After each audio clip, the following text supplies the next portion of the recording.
ये जो दो ग्रुप्स हैं इनको अलग करना है। अगर हमें सख्त कार्रवाई करनी पड़ी, 10, 15, 20, 30, 40 लोगों को निकालना पड़ा, निकाल देना चाहिए। बीजेपी के लिए अंदर से काम कर रहे हो, चलो जाके देखते हैं, बाहर से काम करो। तुम्हारी वहां जगह नहीं बनेगी, बाहर फेंक देंगे तुम्हें।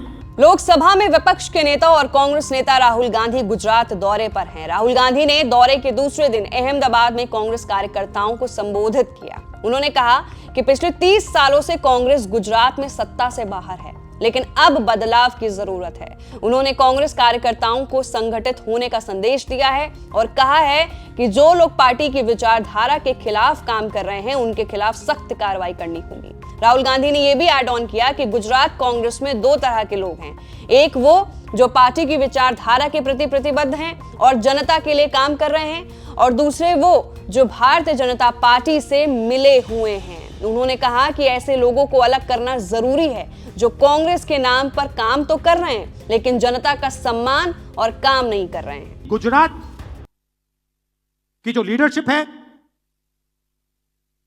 गुजरात के जो कार्यकर्ता हैं, गुजरात के जो डिस्ट्रिक्ट प्रेसिडेंट्स हैं, ब्लॉक प्रेसिडेंट्स हैं, उसमें दो तरीके के लोग हैं। डिवीजन है। अभी यहां पे बैठे हुए सब लोग मगर दो टाइप के हैं। एक है जो जनता के साथ खड़ा है, जो जनता के लिए लड़ता है,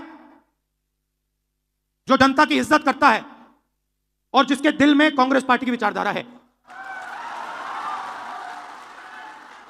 और दूसरा है जो जनता से कटा हुआ है, दूर बैठता है, जनता की इज्जत नहीं करता है और उसमें से आधे बीजेपी से मिले। अपने संबोधन में राहुल गांधी ने आगे भी कहा कि कांग्रेस में नेताओं की कमी नहीं है, लेकिन संगठन को मजबूत करने की जरूरत है। उन्होंने ये भी कहा कि जब तक कांग्रेस अपनी जिम्मेदारी नहीं निभाएगी तब तक गुजरात की जनता पार्टी को चुनाव में समर्थन नहीं देगी। उन्होंने कार्यकर्ताओं को एकजुट होकर जनता की सेवा में जुटने का आह्वान किया है। राहुल गांधी ने यह भी कहा है कि गुजरात इस समय फंसा हुआ है और उसे सही दिशा दिखाने की जरूरत है। उन्होंने महात्मा गांधी और सरदार पटेल का जिक्र करते हुए कहा कि कांग्रेस को मजबूत नींव इन्हीं महान नेताओं ने रखी थी।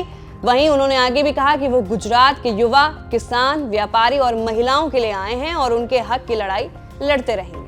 तो कैसी लगी आपको ये रिपोर्ट? नीचे दिए गए कमेंट सेक्शन में अपनी राय जरूर रखिए। मैं थी आपके साथ वंशिका सिंह और आप देख रहे हैं एबीपी लाइव।